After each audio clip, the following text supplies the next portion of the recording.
Good afternoon, everybody. Welcome back for our last work session of a very long work week. This is a work session regarding planning department's work plan and 10-year targeted comprehensive plan update. Today is Friday, May 30th. We're on the record from 1 to 2 p.m. It is now 1 p.m. We'll start with introductions as well. Tim Holland. Yo Silvers. Zach Johnson. Jared Burford. Keaton Cormer. And Raleigh. Christopher Constant. Felix Rivera. I don't believe we have anyone on the phone. We're joined by Mayo Sabab and Dan Foster from the planning department, and we'll let you take off.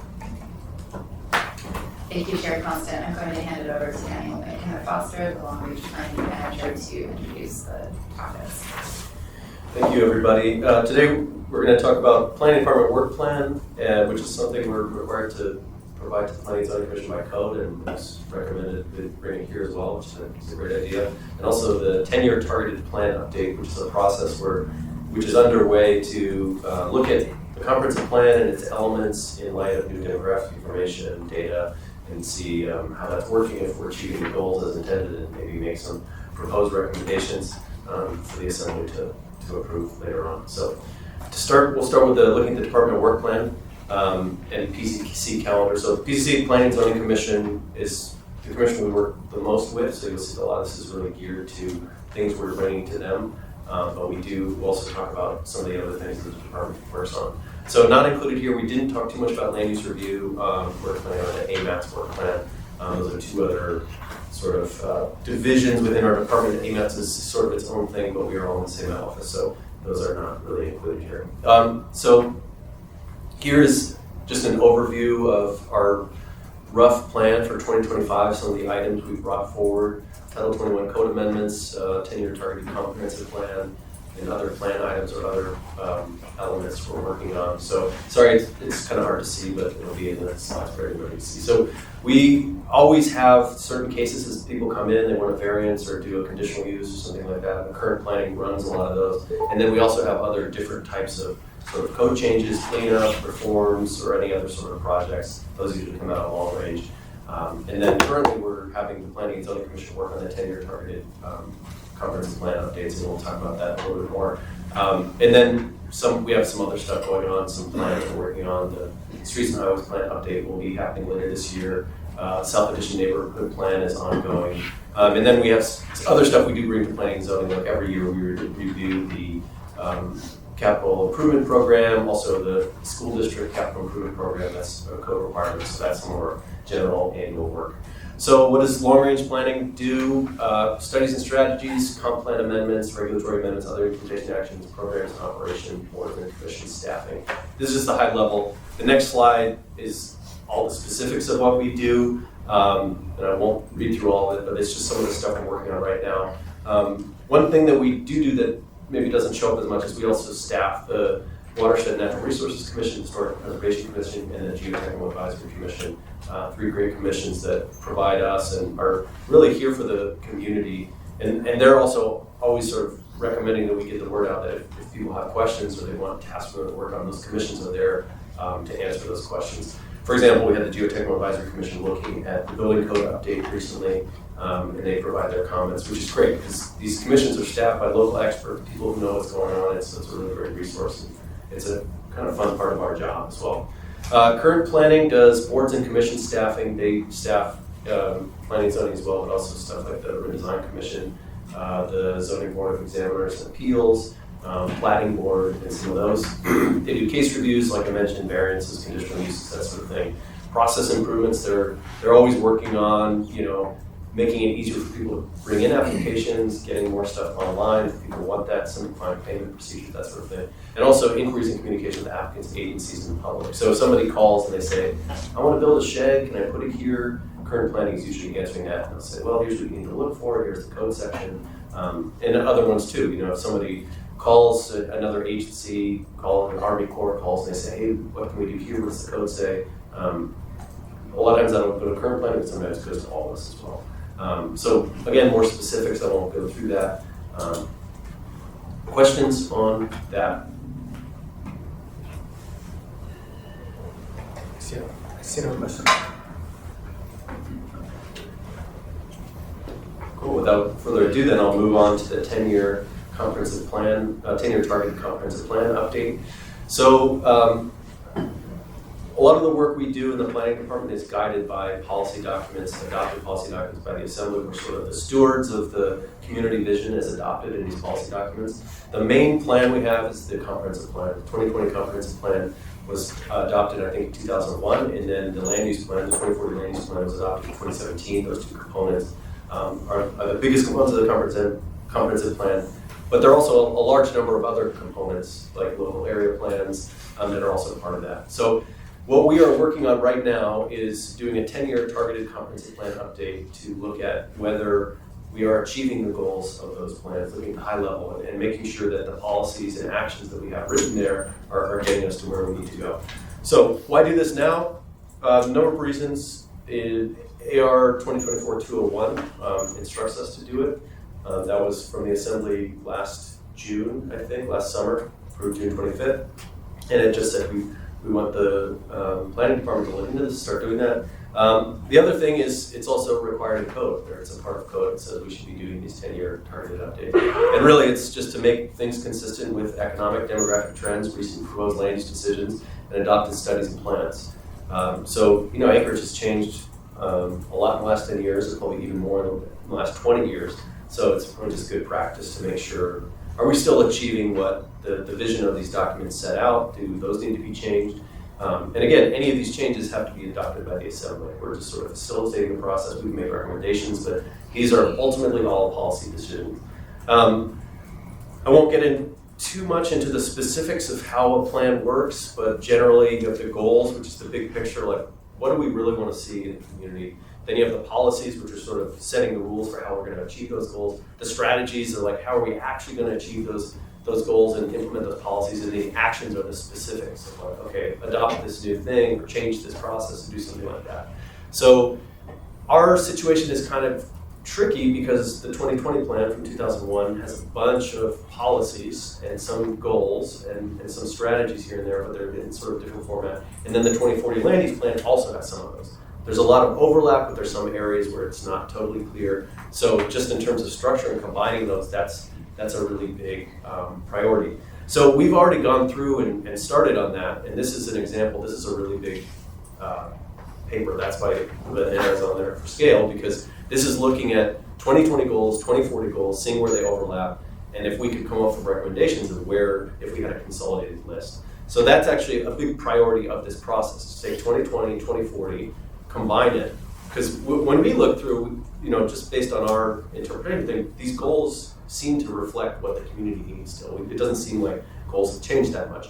But it would be easier if all these things were in one document, rather than somebody saying, well, this piece of 2020 supports this policy change, but this piece of 2040, it would be great if there was one document that says, this is the consolidated policy guidance for the comprehensive plans, it supports it, or it doesn't support it. So that'll be a major piece of this.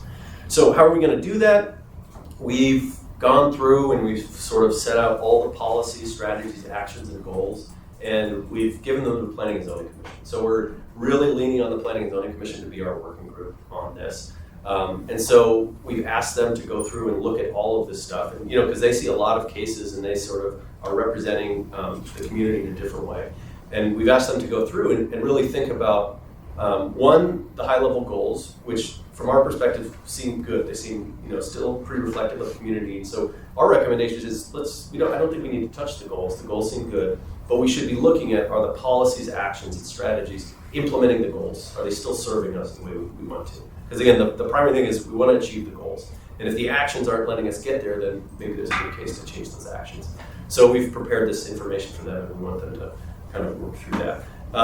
Everything is on our project page. We're also working on getting a more regular sort of a newsletter to come out monthly, maybe more frequently than that, to get people, to have everybody have the same information that we do when it's posted. So right now you can see on this page what we've done so far. We've had a couple of work sessions, but we're also building up to getting to where every month or every 2 weeks or something like that, the information is going out. So anybody who wants to participate in this process, which will be a pretty long process, will be able to. Because ideally it'd be great as planning and zoning is reviewing this stuff, the public also has a chance to sort of look through this worksheet and say, I think this is a recommendation, and that can inform the Planning and Zoning commission's recommendation.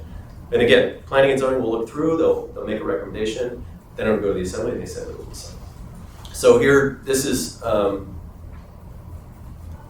this is kind of what the worksheet looks like, and again, I'm sorry it's so small, but this is a really big document. So it's a pretty big task. This is a 43-page document to go through all the policies of 2020 and 2040 and figure out, are these still serving us to get to the goals that we want to get to? Timeline so far, in March, we announced the department, planning and zoning, mayor's office, we went to Federation Community Councils, did a little presentation there. In April, planning and zoning began an overview. So May until November, or until complete, we're going to have them be reviewing it regularly at work sessions and talking about them. They're recorded, they're open to the public. And then once they're done, we'll bring that all back, write it up as a case, it'll go back to planning and zoning, and then back to the assembly. So it'll be like sort of, we're using them as a working group, and then we'll take that product and we'll run it through the process again. So people can comment during the process, they can comment at PCC, they can comment at the assembly, and we're working on getting even more information out there as we go through. And the next meeting is June 9th at 5:30 p.m. in the Balloon Room at least at 11. Anybody have any questions? I do. And Ms. Marley, so if you go back to that list right there. Prepare a final report with consolidated documents for final review and recommendation to the assembly. When you talk about documents, what do you mean?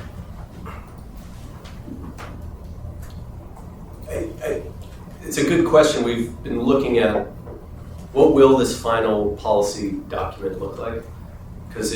And how do we maintain both 2020 and 2040? We were thinking a little bit that in the future, we'll still have 2020 and 2040 as separate documents, but we'll have one sort of consolidated document that says, this is everything from 2020 to 2040, but consolidated in one place. And again, I should have mentioned the big focus on this is housing, and the assembly resolution focuses on housing. So there's a lot in 2020 and 2040 that didn't seem to be changed, and so it should stay in those places. But we're also thinking, what if we took all the policy guidance, all the strategy, everything, and just put it in one place? So just as an organizational piece. So that's why it says document, because I don't think we know exactly what it would look like. And that's still sort of, I guess, under deliberation, or if anybody has ideas. But our thinking is that it would be really helpful for everyone if all the guidance was in one place. So any recommendations on that would be welcome. But Chair Constant, I think that the main idea behind all of this was to really address a need in the community to look at our housing situation and update the plan to support the changes that we might need to make in Title 21 or in our comp plan regarding supporting the development of more housing. So when we look at the 2040 and the 2020, right now there are some conflicting or non-complementary policies and strategies in those documents. And so my thought was that what we would like to do is combine those plans, keep a majority of them, because we're not really talking about the industrial aspect of the plans. We're not really going to address most of those things having to do with the commercial aspect of the plans. We'd really be focusing on the housing situation and how those policies, strategies, and actions relate to housing.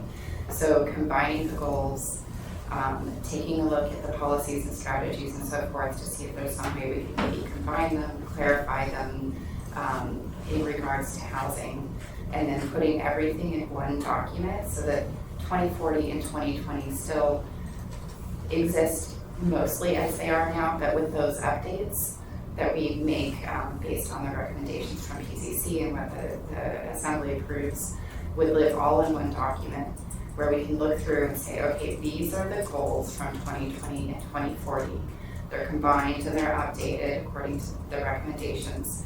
These are the policies from 2020 and 2040 combined and updated to reflect the changes that were recommended for housing specific issues, and then so on and so forth. And most of the body of those two plans would remain as is unless there was specific data that needed to be updated. So just put a point on the question then. So what we may be seeing is not just the review of the planning department, but some proposed new document that would kind of take place within the pantheon of all of these planning documents as a document unto itself, that we would deliberate, but we would not at that point be seeing the recommendations and then saying, now go off and study these parts of it. It would be more of a conclusive document at the end of those timeframes.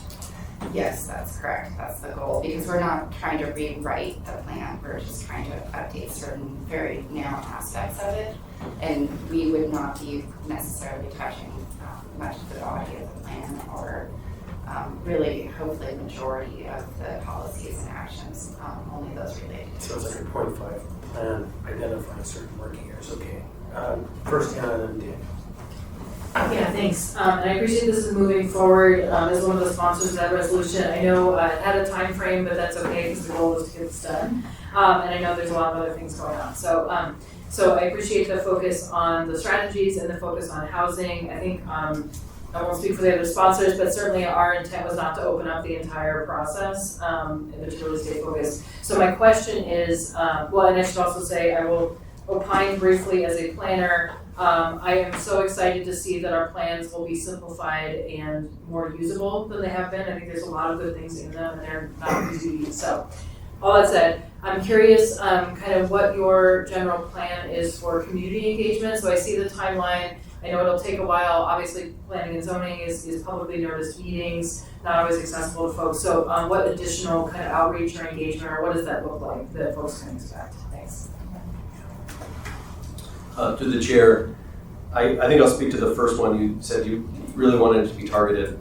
And as we went through 2020 and 2040, we tried to exclude as many as possible until planning zone. Just don't look at this, don't look at this. But so much of it does ultimately relate to housing, right? It'll talk about mixed use, and it's like, oh, that kind of relates to housing. And so that's why there's a lot in there. And you'll see in our sort of worksheet, we grade out the ones where our recommendation planning and zoning is, don't worry about this, it's related to industrial or it's related to school siting or something like that. But a lot of stuff like I want to live, say there's one walkable, livable community, that also kind of relates to housing. So that's why there's a lot of that.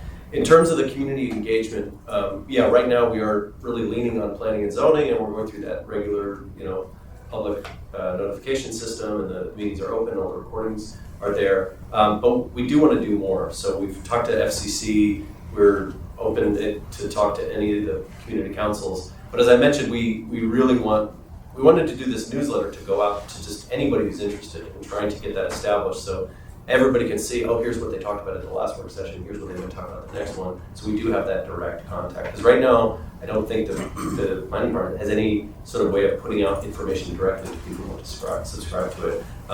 And then again, at the very end, it really will be just a case, as if like a case came to us and went through the entire process altogether. So in that, I imagine we'll do the round of talking to community councils or other groups. But we are pretty open to anybody who wants to learn more about it or has a suggestion of where we could go or how we could provide more information. So really, it's let's do whatever works, whatever you recommend, I think. Thanks. And I have one other kind of question. This was actually more related to the work plan. I know staff capacity has been a challenge for the department, obviously some turnover and so on, and just, there's more plans and more work than we have planners, right? So I'm wondering also, so partly work plan, but also this, how are you guys kind of prioritizing all those different responsibilities, and wondering kind of how much of it is following up or completing some of these plans, and then how much of it is implementing the things in the plans, because I know there's that tension as well. Yes. Through the chair to Member Brawley,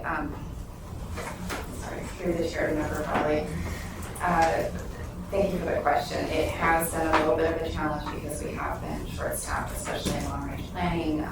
We have 2 positions that are empty at the moment that we are hiring for. But we've been incredibly lucky in that I don't think it has actually gotten to the point where it will impact our workflow.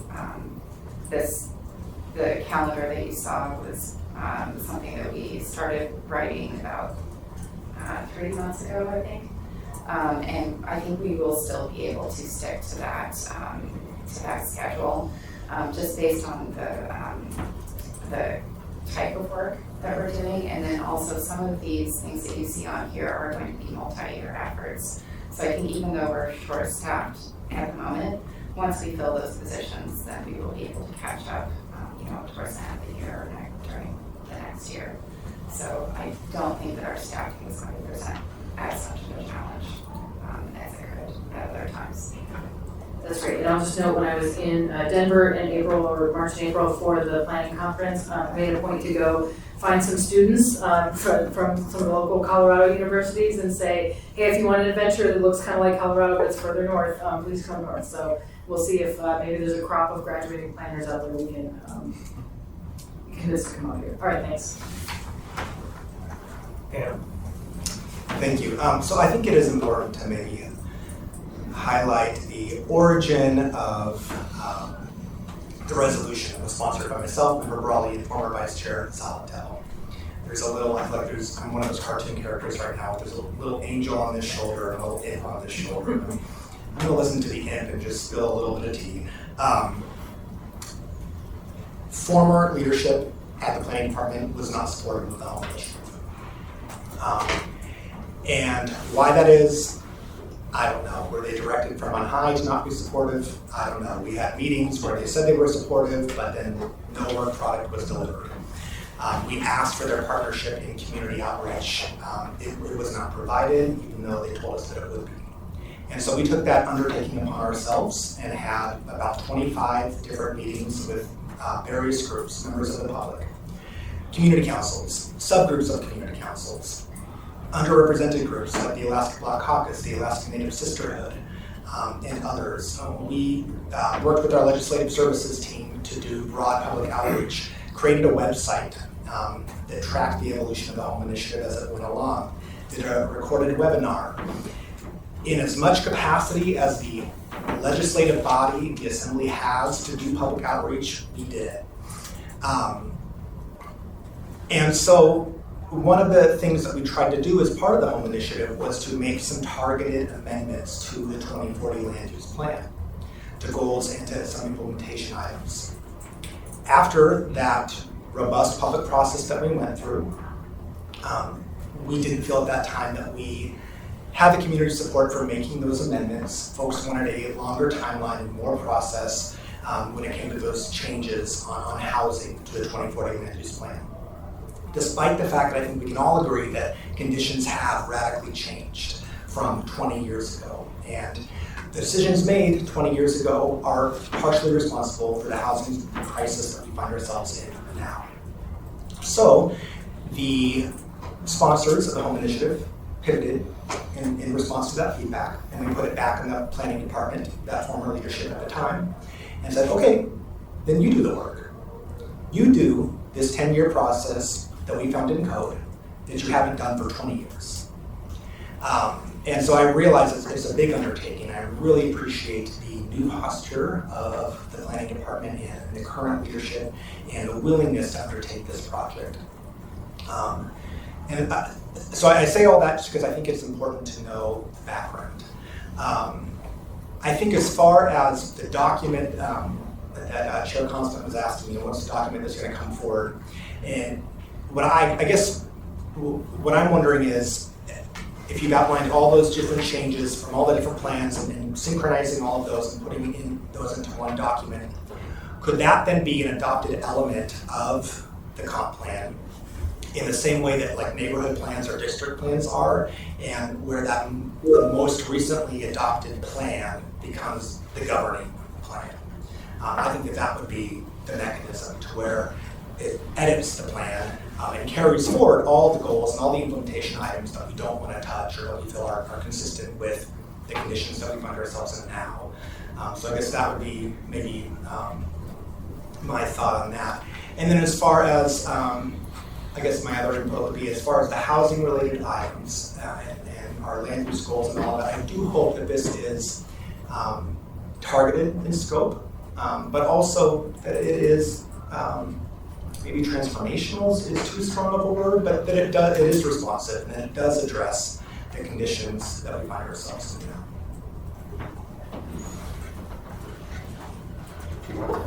Anyone else? Zach? Yeah, thanks. And I this is a slightly rhetorical question, I guess at this point, unless you guys want to engage with it. But I'm thinking in my mind, there's a prescribed process, right, for doing a new comprehensive plan. I think some of that's spelled out in code. But this is not what we're anticipating here. But I feel like I could anticipate this question coming down the road. At what point are you going in and changing enough that this is essentially an update or change to the comprehensive plan that simply went through a truncated process, right? And I can imagine some community concerns if that is what it appears to be.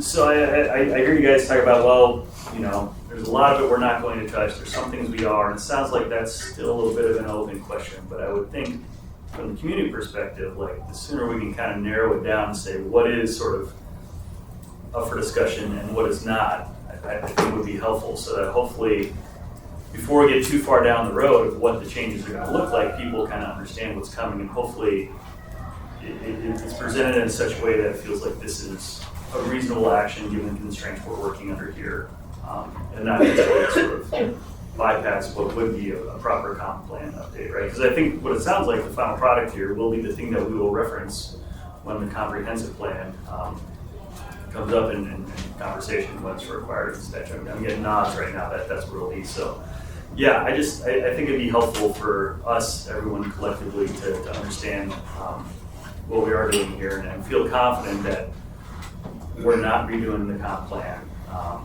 in a way that not being contemplated here. So through the chair, Dr. Johnson, yeah, I appreciate that distinction very much actually, because one of the challenges that we've already had so far is reining the effort and making sure that we are keeping a limited scope, because I think there are a lot of community members and people in the department, PCC,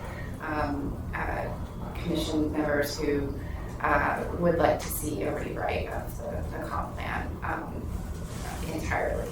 But we are, the department itself is not staffed and don't have a budget for a rewrite. So we will be making every effort to make sure it is limited in scope to just those things that touch on housing and just addressing the consolidation, clarification of the policies and strategies where a majority of the rest of the plan could remain untouched.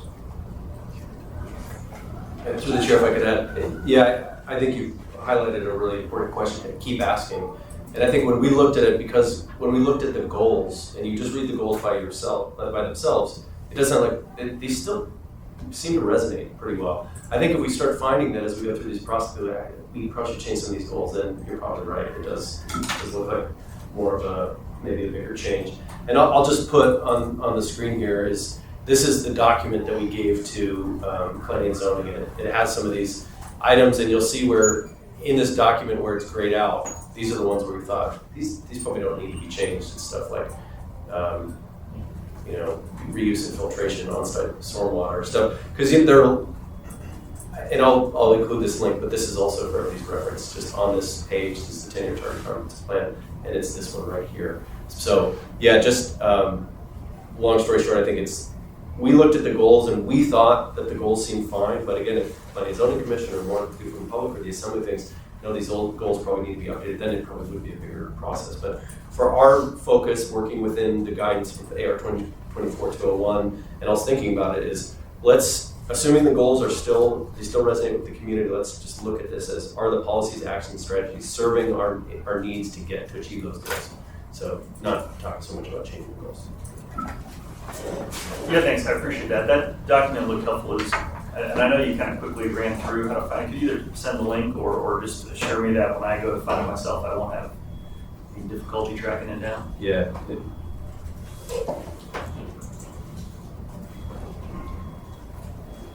Through the chair, I'll send the link out, and this is just if you Google 10-year target comprehensive plan. But this is another thing too, we'd love to get this out every week, whenever we get our newsletter out and say, yeah, check it out. And it would be really great if people in the public could fill this out. We kind of tried to design it as a worksheet to say, yeah, I think this does make sense now, or I think this maybe should change, because that would help the planning and zoning commission even more to kind of get other people adding it. So, okay, thank you. Aaron? Through the chair. Oh, go ahead. Sorry, hold on, Aaron. Go ahead, Nancy. Member Johnson, just to build on that. For members of the public who want to engage in this process, we are hoping that they will be able to access this, the website, fill out the worksheet, follow all of the planning and zoning work sessions. People can attend those in person, or that we will be recording all of them. And that they will be able to, the public will be welcome to be in contact with us throughout the entire process. And then we will be available to give presentations if people would like to invite us to community council meetings or any other sort of community meetings. And then we are also exploring some alternative ways of engaging with the public with members of legislative service, Claire, and potentially the library, putting up maybe some posters in the library atrium, just some alternative ways of like I said, engagement that the planning department really hasn't tried quite yet. So we will be attempting to make sure that the public is very aware of what we're doing every step of the way through this process. That's very encouraging, thank you. All right, Erin? Yes, thank you, Chair. For those of us who are interested in seeing the banana for scale chart in real life, could we pay a visit to the permit center and actually take a look at that flow chart? Through the chair to Member Baldwin Day, absolutely, anytime. We have it up in the director's conference room right now. We'll print it. Or we can print it, yes. And Thank we can also share the PDF as well if anybody is interested. That would be wonderful. Thank you so much. So I'll come back to my question, the same question before, but with a little more context now that we've had this discussion. I'm not sure what specific additional outreach requirements are required for a comprehensive plan update. We update the comprehensive plan often, all the time. It comes up with a zoning change, you have a comprehensive plan update. And so maybe it's some kind of guidance document around what the legal parameters are on how much of a plan you can update. Members might benefit from understanding kind of all of the scope of that, because I think by hearing the title of the original resolution, it is a comprehensive plan update. It's a 10-year review. It's a look at it, what's working, what's not, where are we going to pick up and go. And so I don't want anyone to operate under the idea that it is not a comprehensive plan update. And so I think that what we ought to do is make sure that it fits in context and that whatever process is there is meaningful and substantial enough that it meets the law and it meets, the standards that we might need, which again gets back to what are we expecting at the end of this conversation, to your first thing, because if it's a completely updated sub-plan of the 2020-2024 plan, that's one thing. If it's going to be contemplated as an update, like a 2.5, 2020.5, 2040.5, that's another thing. I don't know. And so having some guidance on what the legal parameters are for making such changes would probably be helpful as soon as we can have that information reasonably. It is summer and most of us are slow in reading. Sure, Constance, that's an excellent question, or point actually, and we will definitely work on putting that together. There is information in Title 21 itself that outlines, that defines some of those things, just a minor update versus a 10-year targeted review versus a 20-year update. So maybe the language isn't very clear in Title 21 itself as to what's a minor update versus a 20-year. But we'll throw something together and we'll use it.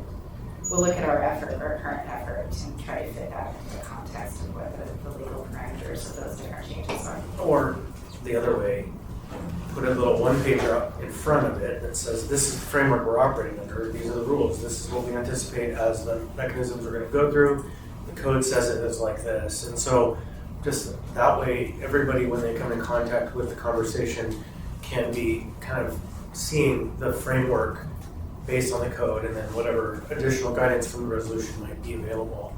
And so that way, the rules of engagement are set out in advance of the game, or at least as early as possible, right? Because yes, we can all go read Title 21, right? Anyone can go read Title 21, you're all welcome to. But will we and do we and when do we, that is a functional, I think. Yeah, I was just going to say legally there is no difference. The procedures for a targeted review is the exact same procedure as the complete revision targeted revision versus a complete review of the comprehensive plan. It's the exact same procedure. The only difference is by what authority they're initiated under. So the legal parameters would be the same for a single minor amendment. It's the same requirements. I think the main difference comes as to what would be considered a best practice by planning professionals. So, now I get to be with you, Daniel, and so I won't hold this too long, but I understand as well there are some state law and charter requirements for comprehensive plans, and so I want to make sure it's all in play together, but I think my understanding is the same, is that essentially we will meet the standards of public outreach and communications for any of these processes because that's what we do. And then there might be some standards adopted by the planning team or by resolution of the assembly that says we want this or that structure that a little more, whatever way, choose your own adventure. So, okay, Daniel, and then Anna. Yeah, thank you. Also, first of all, I really second that recommendation. I think that'd be great to set a expectation for the community. Swimming around in my Title 21 brain soup is also, didn't we recently adopt an ordinance laying out various processes for, did we not do that? That was a project, where is that? The substantial amendments versus the, I can't keep track of there's some things that we've Welcome to it. You're becoming seasoned. Is that coming before us? Through the chair of our Boland, I believe that has been introduced, but it is going back to planning and zoning in September for consideration. Is that correct? So that's not right. So it's still out there as a proposal, but we have not brought it back to planning. So it will be coming before us at some time. So that might be good to have a quick preview of the year, like what that would do. Do you guys want to speak to that? Remind me of, when there's a substantial amendment, there's a certain process. When there's something else, there's a certain process. Through the chair, Member Boland, I think that this type of change, whether it's a 10-year, 20-year, I think that they all would qualify as a major, the third tier, whereas the other two tiers were more, technical versus minor policy updates. So I think that regardless of what happens with that, we would still have the question of, can we outline what the legal parameters are for these larger changes? Okay, great. Thanks. Yeah. Yeah, thanks. I would, I guess, third the request for what the rules are. I think just to spend a little more time on that, as, again, I'm not sitting in the seat as a planner, but it's not so much the legal kind of public notice requirements that we have with ordinances and things. The general idea is that you go and engage the community and that what gets adopted reflects the community's intent and it will. So that's really the rules in terms of from planning. So obviously historically, some groups or some people get more engaged than others. There might be intentional or unintentional exclusion of people from those processes, right? So that's the kind of thing that planners have dealt with over the years, but it's not like it's not the same as a public notice requirement. And then I would also say, I think this is going to be a good opportunity to maybe reset or to update community expectations. I'm going to use that word, Mr. Roland, because I think sometimes the expectation is that the longer something takes, the better the product is, right? Or that that there is some threshold that is not stated, or it's not in code, or it's not a legal requirement, but it must be met in order for something to be legitimate. And so I think that's really where I've seen a lot of the friction over the years, just as a community member as well. And so I think that's really important to say. And also just to give another example, we still haven't updated our community council boundaries, right? Like there's been a robust process, there's been a lot of discussion about that. It's not done, and it's 5 years late at this point, or at least maybe after the census. It's not fair to say it's 5 years late, but I think, so the goal here is to basically get our plans ready for implementation so that we can continue to work toward our goals. And so I think it is the balance of being robust in terms of engagement and getting to as many folks as you can, and also not letting a process drive the fact that we have an outcome that we're trying to get to.